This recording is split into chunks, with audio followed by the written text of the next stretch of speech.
Dr. Wood, author of the book Miracles in Minutes, and today is afternoon videos trying to make things perfect, or perfectionism. I can tell you what, if you want to destroy your life, be upset, have a lot of anxiety, be angry a lot, be a perfectionist, okay? And part of that comes from, I guess, some of our childhood. Some of our parents want us to be the best, want us to be this perfect kid, never make a mistake, never get a bump, never get a bruise. However, that's unrealistic. So where does all this stuff come from anyway?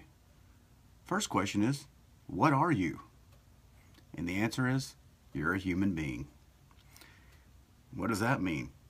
Well, all human beings are perfectly imperfect. You're going to make mistakes.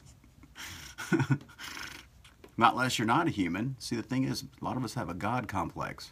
So the only perfect person, theoretically, is God himself. That's not us. So it kind of takes a lot of onus off of us. I don't have to know everything. I'm not God. I can read a book, but I don't know everything. Nor will I ever know everything. See, when we can accept the fact that we're human beings, and again, fallible creatures, make mistakes, we can start to accept ourselves for who we are. Because if not, we have this weird noise in the background that makes us think that we're gods. We need to make the world perfect. We need to make our children perfect. I'm not saying don't keep a clean, nice house and have some respect and stuff like that, but perfectionism, that causes a lot of problems.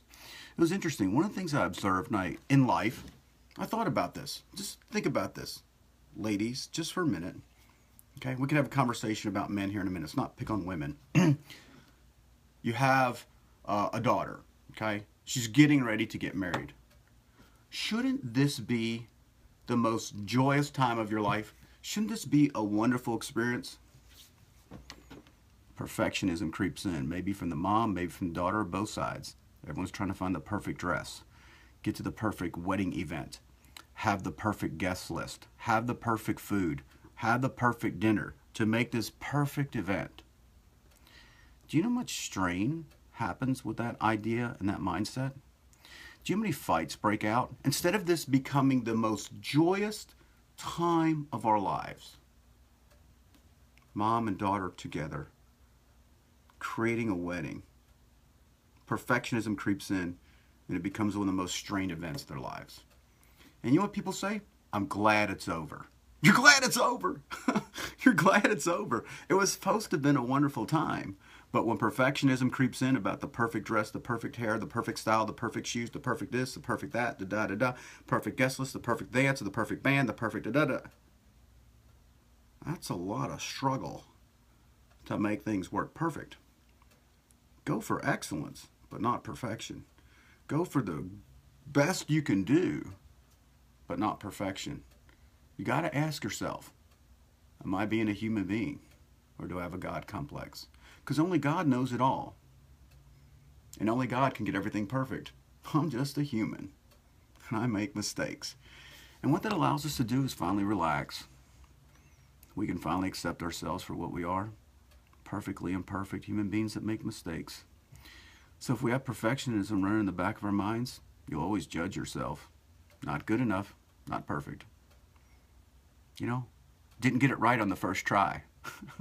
That's perfectionism. I mean, that's unrealistic. Not unless you're God. You're not going to make that happen. What's the truth about human beings? Well, we're born. We don't know anything. This blank slate, as John Locke said. Don't know English. Don't know how to use a spoon. Can't potty train yet. Don't even know how to crawl yet. Don't know anything. Do you see the baby condemn himself? Oh, shit. I'm a horrible baby. I'm not perfect. Really? Where did this creep into our psychology? Where did society start to ingrain this perfectionism? You see it on the news. Tonight's newscast is about so-and-so who's not perfect. They're a bad person. Let me tell you why. You know, like, oh, okay. Let's see how many things we could find wrong in the world. You know, that makes us a lot more loving place. I'm not saying don't hold people accountable either for bad behaviors. That needs to be taken care of because we need to set people straight when they're off the path. You know, the path of being loving and kind. That needs to be brought up. And those words need to be defined too. What does it mean to be loving? What does it mean to be kind? What does it mean to be caring? See, when you start perverting words and start perverting their meanings, you kind of get lost in the context of how to be that. What does ensue is something called chaos, and that leads to anarchy, and that leads to civil unrest, and that leads to death and destruction. Just follow the trail. It doesn't take long to see that. Any society that ever tried to create a perfectionist, utopic society always wound up with a lot of dead people. Ask Pol Pot. You know, the killing fields of Cambodia. 2 million people died because he tried to create this perfect world. Ask Joseph Stalin. I think he killed like 65 million people to create a perfect society. So this perfectionism and this utopic dream actually destroys people. It's destructive. It always has been and it always will be. You can see it in a grandiose societal type thing, which has been tried before in the past with different cultures. Or you can look how it works out in your own family dynamics. How well it works out between mommy and daughter.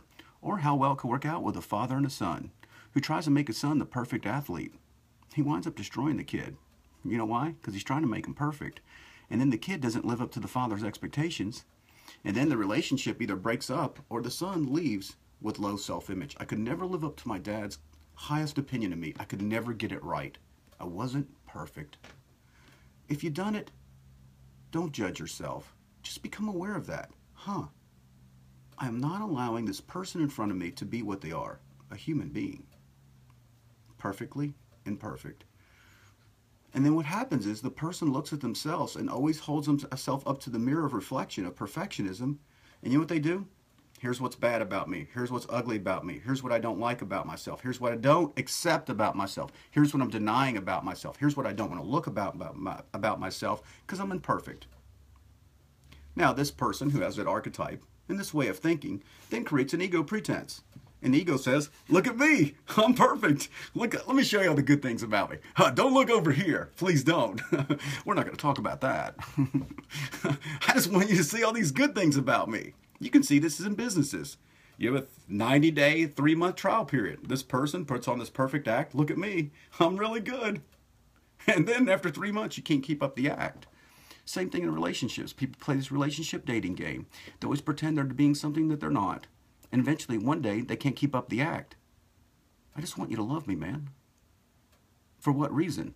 Well, because I'm perfect. Because if I'm not perfect, you won't love me. That's what I learned as a child. Isn't it time we cut the shit? Really? Seriously? Why don't you just be who you are? And it starts with accepting who you are. See, once you accept who you are, and you start to love the unpretty parts about yourself, and can laugh at them anyway, because you're a human being, perfectly imperfect, your life starts to get a lot easier.